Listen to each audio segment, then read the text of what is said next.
This is Mobius, inside-out conversations and discussions with Robert Monroe, author of Journeys Out of the Body and Far Journeys, two popular books based on Mr. Monroe's personal exploration into other realities beyond the ordinary human experience. Mr. Monroe is also founder of the Monroe Institute, a research and educational organization dedicated to the investigation of unusual aspects of human consciousness. With Mr. Monroe is David Wallace, engineer and project director for the Institute.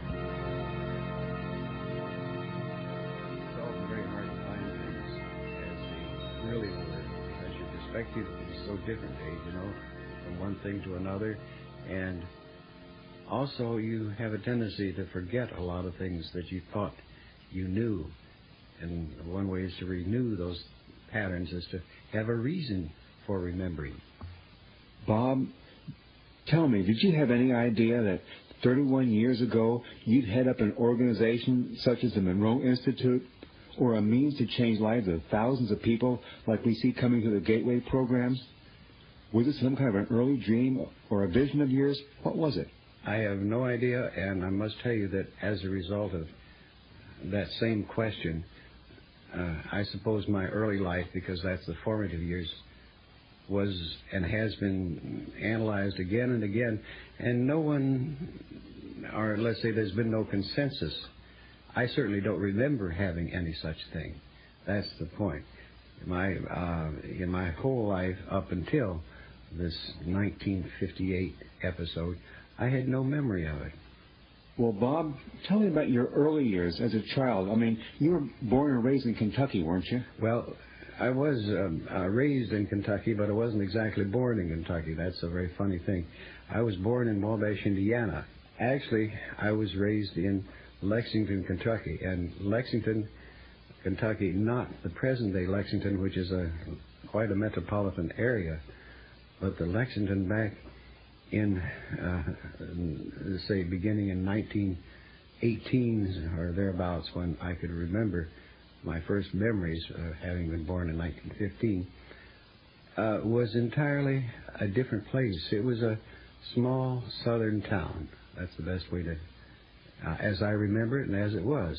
As I remember it, and I'm quite sure of it, the only industry there, for example, was tobacco and tobacco warehousing. It had no other big industry, and I know it does now, but at that time it didn't. Its population, let's say, was about 35,000. It was, I don't remember it that way, but it was quite obviously a segregated southern town. We're talking, say, from my earliest memory, 1917, 1918, to up until 1929, that period in my life. I don't remember having any idea of there being any line of demarcation between blacks and whites because, true, I lived in a white neighborhood, and the schools I attended were, there weren't any black kids in the schools, but I played with black kids, and I didn't feel any, and the kids around me didn't feel any sense of separation between, quote, races. If that occurred, it was not at the kid level, and we didn't grow up with that. So anyway, that was the Lexington there, a small, pleasant, easygoing southern town. Tell me about your parents and their effect on you and your upbringing. My father was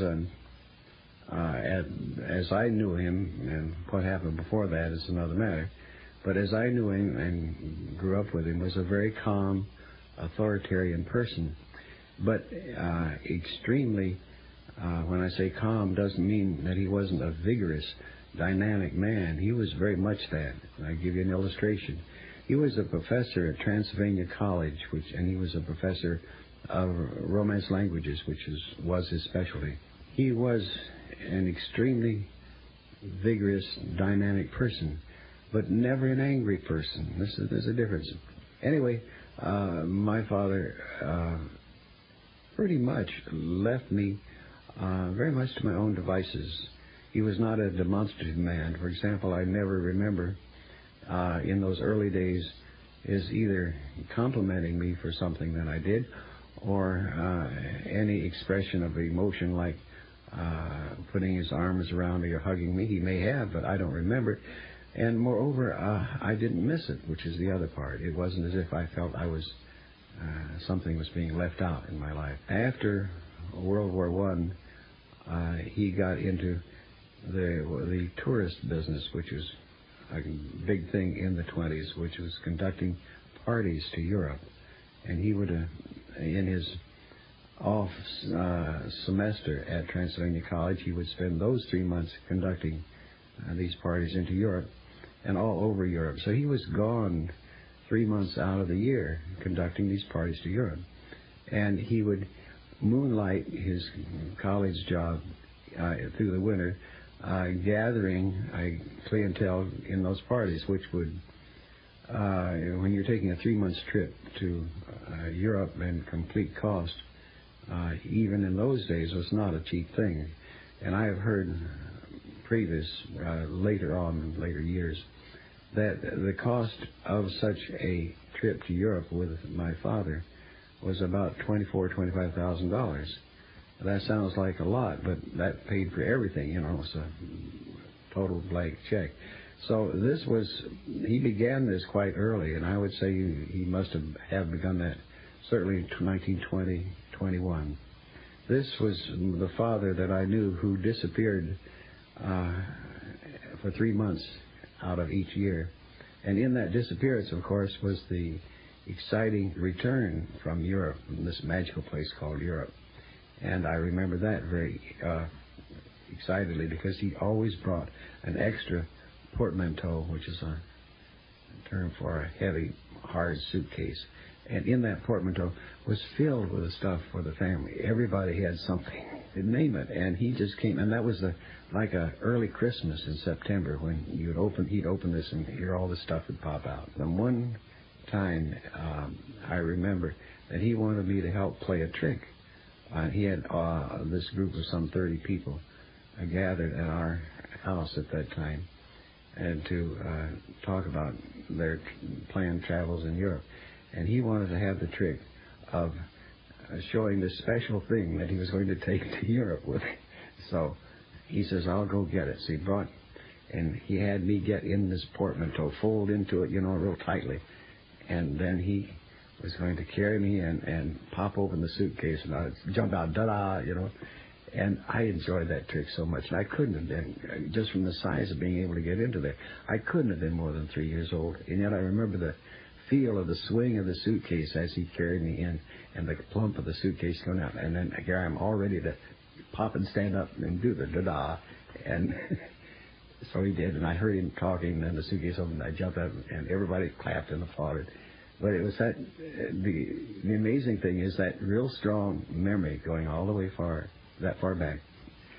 My mother, on the other hand, following her family tradition as a doctor, and her grandmother, or my grandmother, her mother was a doctor. She had four siblings, 3 sisters and a brother, and 3 of those 4 were also doctors. So this was a great family tradition, the idea of being a doctor, and the old, I guess, noble attributes of it.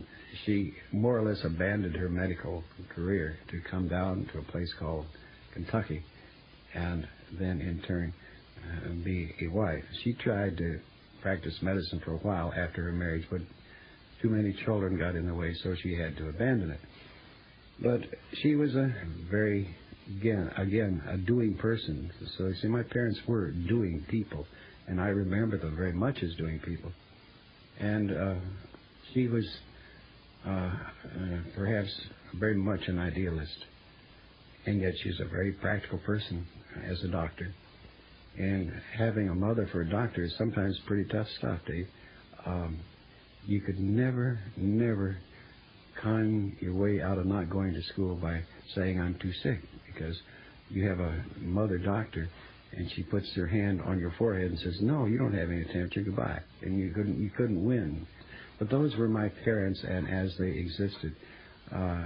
Think of my father as a farm boy who had great visions and ideas. And as a farm boy, left home and worked his way through college, and then into this area as a college professor. How he went into French, I've never understood, but I never heard the story. And here's my mother, who's from a long line of medical doctors, and she in turn had this drive too. These are two people who were not driven, but were driving, active people. And so that was the setting of my mother and my father. Did you have any brothers and sisters? It worked out in this form. I had an older sister, two older sisters. The oldest, Dorothy, and another who was 4 years older than I, who was Peggy. Then here I was, there I was, and then I had a younger brother. So I was the oldest son, but not the oldest child, and my sister Dorothy was the oldest one in that. And always your siblings and somehow are supposed to affect your life, and they did in sort of a way. My sister Dorothy was and we're talking about, she was 7 years older than I. So in approaching this period of the 20s that we're talking about, she was just in high school. And also, she was not in that Roaring Twenties era, but she was right on the edge of it. In other words, she wasn't quite the flapper, but almost a flapper, you see. And she was not quite in the jazz age, but enough so some of it rubbed off on him. So my father, more than my mother, strangely enough, as a parent would attempt to watch over, and I guess fathers do that, and I can speak authoritatively that fathers watch over their daughters that way. But he was very, very suspicious of all these guys coming in that were in high school. See, and I'm talking about the latter stages of high school, because I don't think they let her out on a date before she was 15 or 16 or something that way. But my father had continually butted authoritative heads with my sister Dorothy. And he always lost. And the reason why he lost was very simple. Daddy's means of controlling a daughter often is supposed to be purse strings. And my father, even though he was doing very well between teaching and conducting tours, couldn't control the purse strings as far as my sister Dorothy was concerned, because of the fact that she had a means of making money. She had a beautiful alto voice, even in high school, and she could get anywhere from $30 to $50 a Sunday singing in a choir. And so you can't hold a young girl down. If she wanted a dress, she got a dress. And if my father said, no, it's too expensive, you go out and buy that clothes, she said, I'll get it myself, and she did. Then I had Peg, a sister 2 years younger than Dorothy, and Peg sort of floated in Dorothy's aura in a way, simply because Dorothy was driving along and Peg was sort of passive in that she didn't have the dynamics or the capability of Dorothy in all these fronts. So she sort of went along happily, not unhappily, in the shadow of Dorothy. My brother Emmett, in those early days, was just kind of an annoyance to me, and he was too young to play with. But he couldn't be a playmate to me, that being some 6 years younger.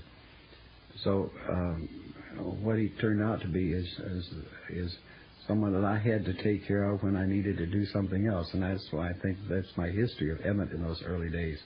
That he was just a problem in the way of getting something that I might want to have done. And there's an interesting facet.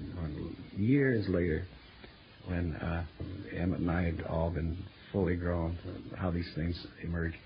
And we were sitting down, and I believe probably having a drink one night, many years later. He says, I wanted to ask you a question. I said, what? He says, why did you try to kill me? And I says, what? I didn't try to kill you. He says, yes, you did. And I says, when did I try to kill you? He says, you tried to suffocate me one day. And I remember he tried to describe it. He says, we were back in the bedroom, and you clapped your hand over my mouth, and I couldn't breathe, and I thought I was going to die. And I thought you tried to kill me, and I burst out laughing. I said, don't you know the reason? He says, no, I wasn't. I says, you were yelling and I had teased you, and I didn't want Mother to come and get after me for teasing you so much that made you cry. And that's why I was putting my hand on your mouth to keep you from yelling. And he looked at me and laughed. He says, so that was... He says, well, I'm glad to get that one cleared up.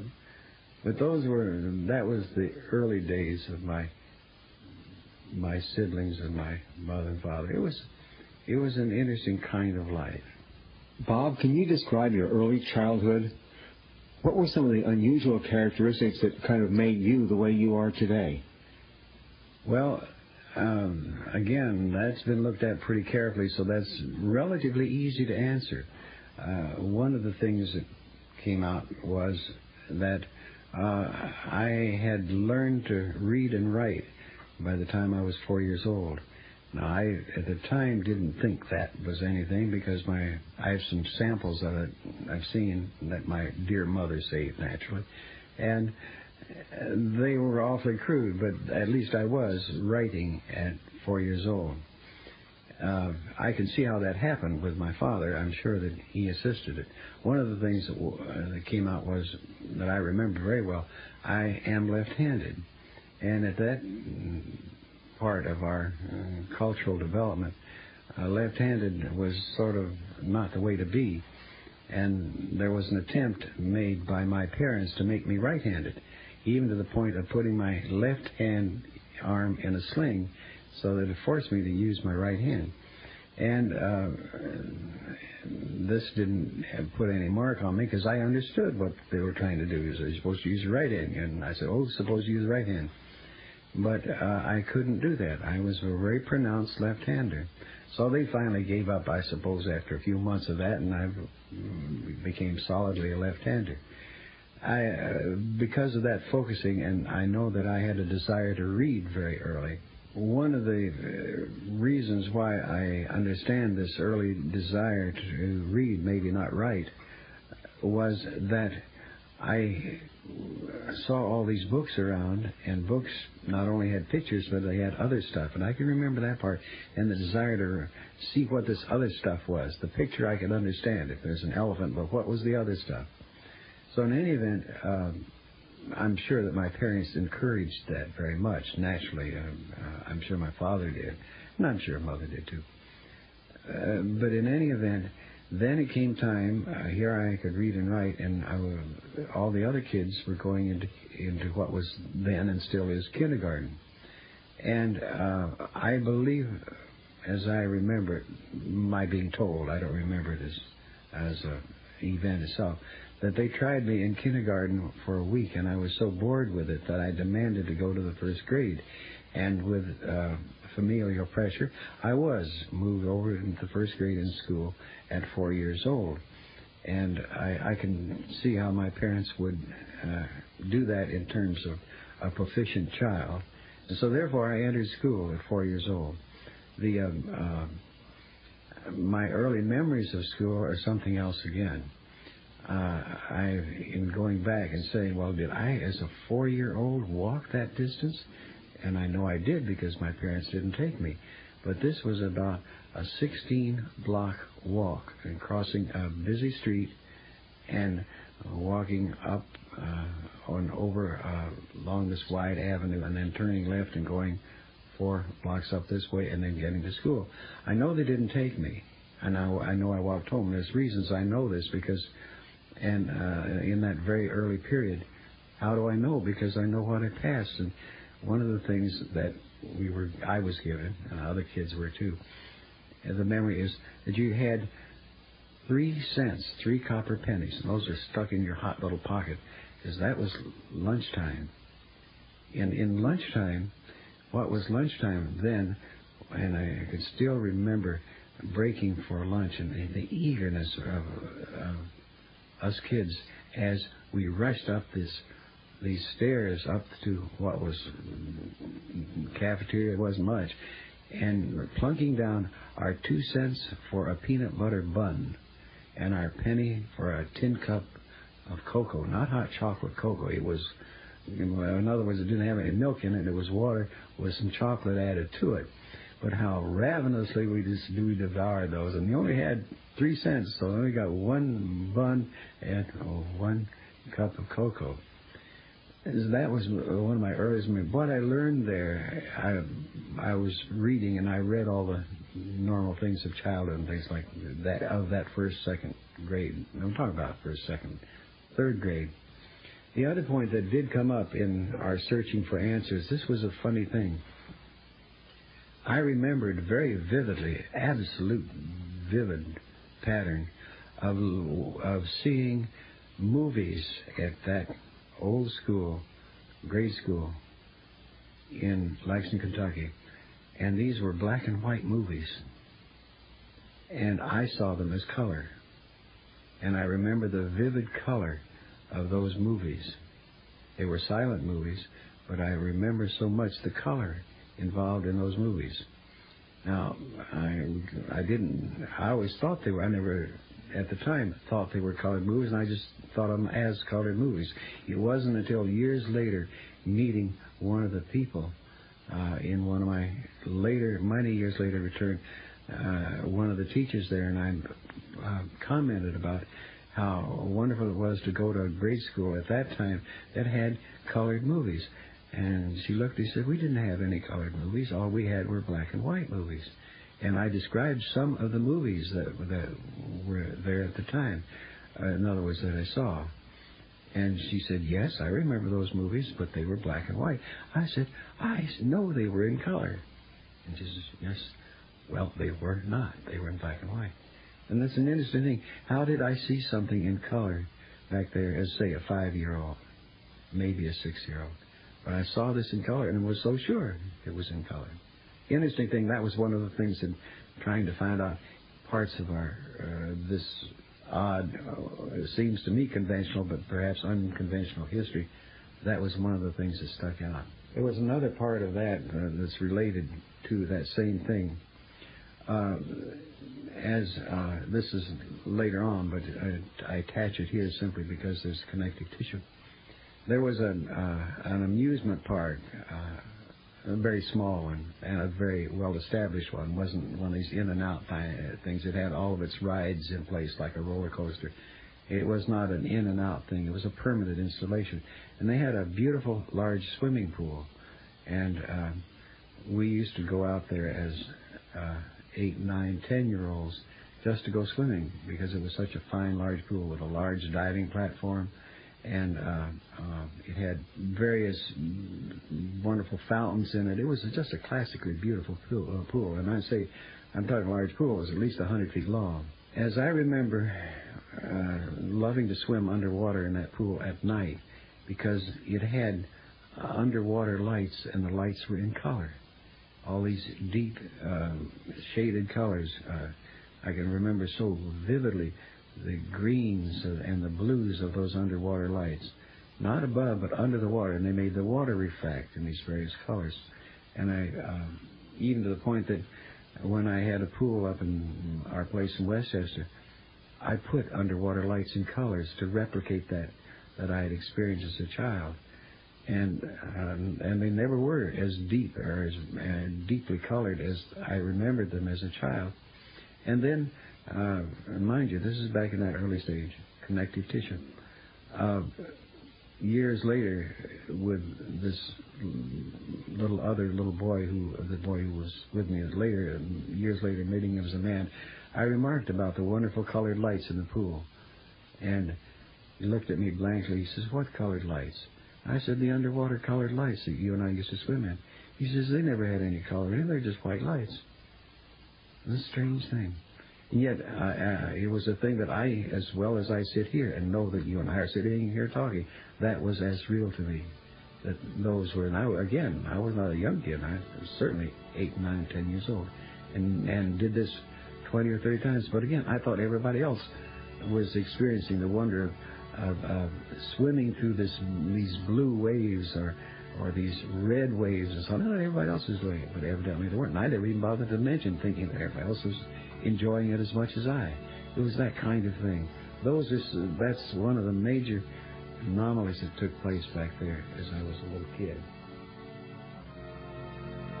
For the conclusion of this Mobius conversation, turn your cassette to the other side.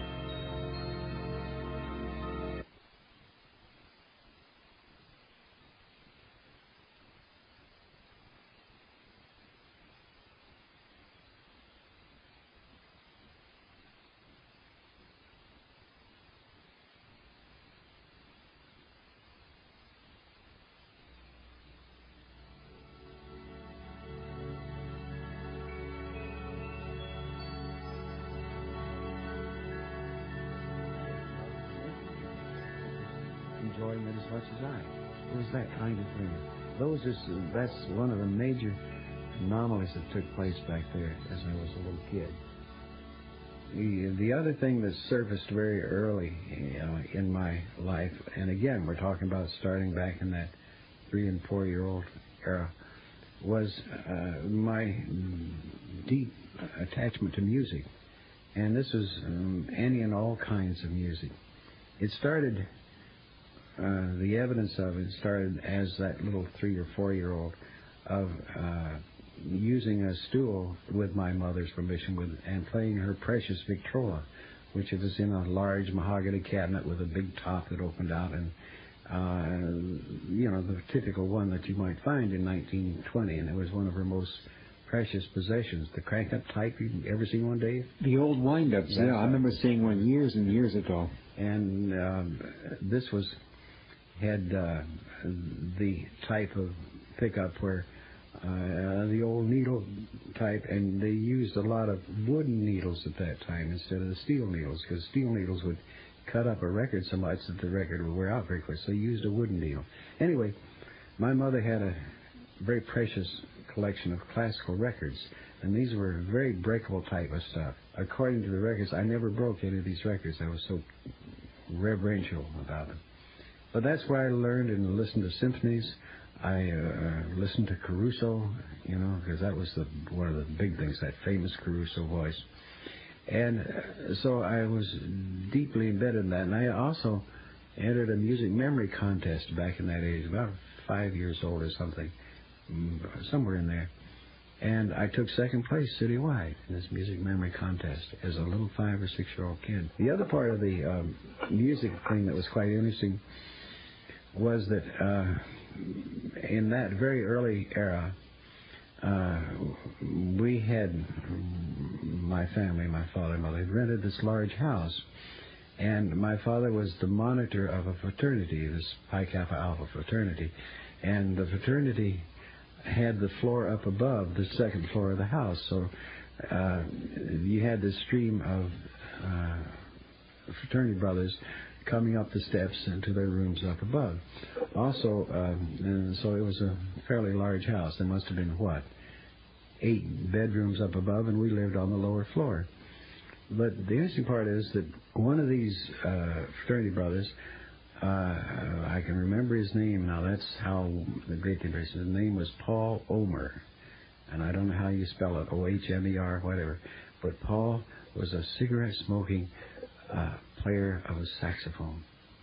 And to the classicists, purists, a saxophone was a half-breed instrument. It wasn't proper. It was not. The old classical purists looked down upon it. But Paul he played in these, as we would call them, in these combo bands on weekends and so on. And he practiced during the week, because I didn't even then, in the college band of which he's a part, he played a clarinet. They wouldn't even let a saxophone be in the college band, because that was, had bad connotations, sexy and all that kind of stuff. So anyway, times change. Times change. So Paul, watching this little kid and knowing that I had sneaked up and listened to him, climb up the stairs and listen to hear playing this, practicing this sax. Anyway, he caught me one time, and after that, he gave me some old records of jazz stuff. And strangely enough, my family tolerated that. It was very interesting. They didn't say, "Oh no, you can't listen to that." They let me play them, and I can still remember one of them, that record that Paul Omer gave me. It was called "Ain't We Got Fun," and that was a hit at that time. You boys don't even remember something called "Ain't We Got Fun." Just a little before my time. Yeah, but anyway, that was my earliest love and attachment to music. And somewhere along in that era, in that early age, I really wanted music badly. And my father would not let me have piano lessons. He said music is for women, girls. So he gave my sisters all these extended piano lessons, and I didn't get the first smell at one. that's one of the times in my life where I knew my father made the wrong decision as far as I was concerned. But he did it doing what he thought was right, and I resented it very much at that point. We have a piano there, and my sisters are playing it, and they don't want it nearly as bad as I wanted it, and I still didn't get it. But in looking from a different perspective, in all of these things where I would fault my father, he was doing what he thought was right for me. He wasn't doing it from his own ego point of view. He was doing it because he thought that little boys should not have music. They should have more masculine things. So he taught me boxing. He had been a middleweight champion boxer over in Europe in the Army in World War I. So as a result, he taught me boxing, which came in real good stead, I might add, as I grew older. But he wasn't obviously a real hotshot boxer. But that was the way he thought. So music was for sissies, and he didn't want his son to be a sissy. One of the things that did happen was that I got a cheap musical instrument, which was cheap in those days, and how I got it, probably my mother got it for me. I'm talking, again, 5 or 6 years old, somewhere in there. And that's a harmonica. And I became a tremendously good harmonica player. Really good. I say it immodestly because even in any school event, I was invited to play the harmonica. I was that good. My great desire was to have, as time grew on, one of these chromatic harmonicas, where he has a little lever that you can get all your sharps and flats in it and this kind of thing. And whoa, when I got one of those. And so I had, through the years, built up quite a collection of harmonicas. And one of the nicest things, I haven't seen any around in recent years, is a minor harmonica. It doesn't have a shift, but it automatically, instead of having keyed in majors, keyed in minors. Most beautiful blues can be done with a minor key harmonica, and I can't find them anymore. Anyway, that started all the way back there as a little 6-year-old kid, really hotshot harmonica. I historically had only one real close friend during that time, and this relates to the music. A boy by the name of Harry Bullock, and this was in Lexington. And Harry, his family was in the coal business, and they had been in the coal business for many years. And he, in turn, liked music very much, but his family father or whatever didn't mind at all spending enough money to get him to have a portable phonograph. We're talking about a portable phonograph back in 1925 or 26. Those were not cheap then because that's a special. But then in that period, in my friendship with Harry, I didn't have the money to do that, but he had the money to buy records. And I'm going all the way back, and that's where, back in from, say, 26 to 28, somewhere in there, that was the time where I heard on all OK records. You ever heard the old OK record? No, you was before your time. But there was the Louis Armstrongs back in there. There was the Duke Ellington back in there. There was even a little bit right back in there also was Fats Waller. All these real early things, trumpet people, all those were back, and I got a full range of that through Harry's records, which he was very generously. The Victrola there was no longer, but I could go over to Harry's place and listen to all this music. But as a child, I'm still speaking as a child, being 10 years and under, was that, and it reflected so much in this whole musical era, is that I wanted to join this children's choir very much, and badly wanted to join it, because this was music and it was an opportunity. Now, you have to understand that children's choirs then, and probably still, are connected to a church. And my parents were not necessarily churchgoers, even though this was very much of a church community, this Lexington, Kentucky. But they may have gone once a month or once every 2 months as a more of a social thing rather than as a part of a belief system. And that's how I found out about the children's choir, because when they went, I would go to Sunday school. And what I enjoyed about Sunday school was that you got fruit, and they had these nice big oranges, and I loved those big fresh oranges, and that's what led me into Sunday school. Sure, I learned some of the early Christian type of stuff that you would expect to learn in a Sunday school, but I didn't take it too seriously, I don't think, because my parents didn't press it. So, but in attending Sunday school such as that, I heard about this children's choir. Oh, this sounded great to me. This is something I really wanted to do. And as a result, I pastored my parents, and they found out, well, no, because you're not a member of the church. And in order to be in the choir, you have to be a member of the church. And I said, I don't care. I'll be a member of the church if I can get in the choir. So, as a result, and they knew the minister, and that's one of the reasons that they went to the church, because they knew him socially as a friend. And so he didn't ask my motivation. I just said, I want to join the church. And he said, is this of your own free will? And I said, yes, it's my own free will, not knowing what I'm saying. Here's the choir sitting over there waiting.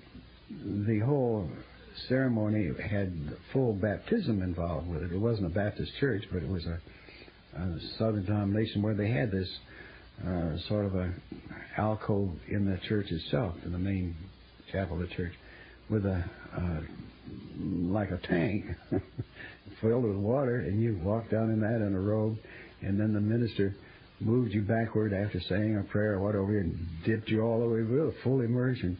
And I didn't know I was going to do that, and I was kind of surprised at what happened. But he put his hand over your mouth and nose and held them so you wouldn't breathe or gasp or anything in the water. But it was a full immersion. It was a real shock. So indeed it was a shock. But I didn't feel that I had been reborn or anything like that. But I said, if that's the price to get in the choir, so it was. And anyway, I got in the children's choir, and that was, I don't know how long it lasted, a year, whatever. But that's where I learned how to even crudely read music, because I had to. Added to that was that when I got to junior high again, there was sort of that general feeling that music was for sissies. It wasn't just my father. Got into junior high, and there was an option. The first time you had an elective, you could take a choice, and here was a course in music that you could take in junior high in my first year. And my father didn't know about it. This is an option. I got a choice. For me, I all by myself have a choice. So I took it. And here I was the only boy in a class of 30 in this music. All the rest were girls. And that's part of another story. I enjoyed that very much. But this is where music had that up until high school. That was the span of what music had meant to me and how insistent I was in getting hold of it. Your interest in flying also started very early on in life, didn't it? Flying right from the beginning was a fatal attraction as far as I was concerned. Lexington had an airstrip that was just nothing more than a pasture with a temporary hangar, as it were, on one end of it, and no airplanes permanently based there. So whenever one heard an airplane as a little kid, and I still was taking under 10 years old, we'd rush out to see the airplane. Anything to make it there. Stop whatever you're doing, go out and look for the airplane that you could hear. And some of them came over that town quite low, I might add, just out of devilment. And the next trick was to somehow get out to that airport, which was about 4 miles out of town, something like that, to go see the airplane on the ground. And we would rush out to see that airplane, and stay there long enough to see if it'll take off again, and fly. But that was a great thing. One of the things that occurred at that time in that profound interest in things flying was that at that same airport, remember this is post-war, and there were all these barnstormers coming through, and these air shows, which were called barnstorming, with 4 or 5 World War I airplanes into a team, would come and give an air circus, and they'd charge admission. Well, I'm sure I was instrumental in talking my parents to attend this one air show out there called the Gates Flying Circus. And here were these low-flying airplanes, and I was really ecstatic watching all this stuff, and I'm sure my parents were watching me in retrospect as much as they were the airplanes. Anyway, one of these, in this low formation flying, one airplane skidded and clipped the tail off of the other one. It immediately dove into the ground, the one without the tail, and crashed and burned, and obviously the pilot was burned to death in it. And my parents didn't, and I'm looking utterly fascinated at this. But, and my parents just, oh, don't look, trying to shield me from this horrible thing. And I can still remember seeing that fire and not feeling horrible, but trying to, and remembering what happened up above that caused it. And so as I developed even as a little kid, I knew exactly then what caused it. It was that the turbulence from this one airplane, the front airplane, he got into the turbulence, and that caused him to side slip over and clip the tail of that airplane. And it was turbulence, and I knew that as this little kid. And, of course, years later, I found a good reason for it. But my memory is that solid of that. And, of course, I expressed this love of flying muchly in building of kites. Oh, my. You could go and get Jolly Boy kites for 10 cents at the store. And that was certainly a start point. But it was much more effective to build your own kite designs and build big ones. That was the thing. And the biggest one I ever got into was, I don't know, must have been about 7 or 8 feet. And that's a pretty big kite. And especially for a little kid who doesn't even weigh 100 pounds, trying to fly one of these things. And we used baling twine to do it. I remember probably got it from my friend Harry's farm out there and asked for the baling twine. Anyway, but this fellow pulled so hard, I can remember that hanging on, didn't want to lose the kite, but I could hop, and he'd lift me 5 or 6 feet off the ground. This kite would decide to give a hop like that. I could hold it, but if I wanted to do a little high hopping, that kite would help me do it. So that was very much a part of my looking in the sky all of that time. Airplanes were big stuff. That was probably one of your first experiences at actually flying. Well, it was pretty close to that particular lifting up. It may have seemed higher or less high than I thought, but I can remember looking down and saying I was a pretty good distance off the ground, and it may have been only 3 feet and could have been 10 feet. But I can remember what fun it was to hop, because I felt very secure, because I knew I wasn't going to fall. The kite's load factor it wasn't going to take me away. That was fun. But Dave, my first airplane flight, actual ride in an airplane, was an unforgettable thing. And that took place down in Knoxville, Tennessee, where we went and to visit my aunt and her children down there, which is one of our visits that we went when my father was in Europe. Those 3 months out of the year conducting parties, we would take certain trips, and that was one of the trips that we would take. We'd go down by train, which was an exciting event in itself, simply because all the tunnels you went through on the Southern Railway between Lexington and Knoxville, Tennessee. But it was a rather boring place for me to go up until that one time. And because there was nothing to do in my aunt's house, and she was, I remember, an antique nut, and she wouldn't let you sit on certain chairs for fear you might break them or something. And so you walked sort of tiptoe around her house. So it was kind of boring. But I then saw these airplanes flying from somewhere over in the distance, and they were going down in and coming out. And I said, oh, there's an airport. And I must have been, again 9 or 10 years old. So I climbed over the fence of our house and started in the morning walking down. And just climbing over fences to get to the airport. See, the airplane's going in, it's back there. This was then an airport with active traffic. I finally got to it, and there were all these different kinds of airplanes. Not just one kind, but there were 3 or 4 on the ground, and they're flying and everything. So I made about 3 runs standing around, longingly watching these airplanes fly. And that magical, wonderful thing took place. This one guy, I can remember the look of him, but obviously he was a glamorous figure, whatever he looked to be. And he says, "Kid, you want to ride?" And that's all he had to say. And I took a deep breath. I says, "Yes, sir." He took me up in this open cockpit airplane. And I remember it so vividly because I sat so deep in the open cockpit, I couldn't really look out. All I could do is look up. And they had seat belts, of course. The strap didn't real well, so I couldn't look over the cockpit cowling very well. So he was in the rear trying to yell at me and tell me pointing like this, and I can't see. He finally gets the idea. So he turns the airplane on its side so I can see what he's pointing at. And I says, because it's not over up and down here, it's over this way, and I can see it. And I wasn't at all afraid. I know, I was just so excited. The wind and everything. I still remember that. And this heavy engine up there with the prop and everything. Just beautiful memory. Anyway, so I couldn't thank this, and I wasn't that much. All I could say is half incoherently, thank you to this guy. He was laughing. You could see, in retrospect, I can remember my picture of him. He was just sort of grinning because he could see the excitement that I had experienced, and that was his reward. That was my first takeoff, as it were. If you'd like to hear other Mobius tape discussions with Mr. Monroe, or learn more about the Institute's activities, call or write the Monroe Institute, Fauquier, Virginia 22938. The phone number is area code 804-361-1252. We hope you have enjoyed your listening. Thank you.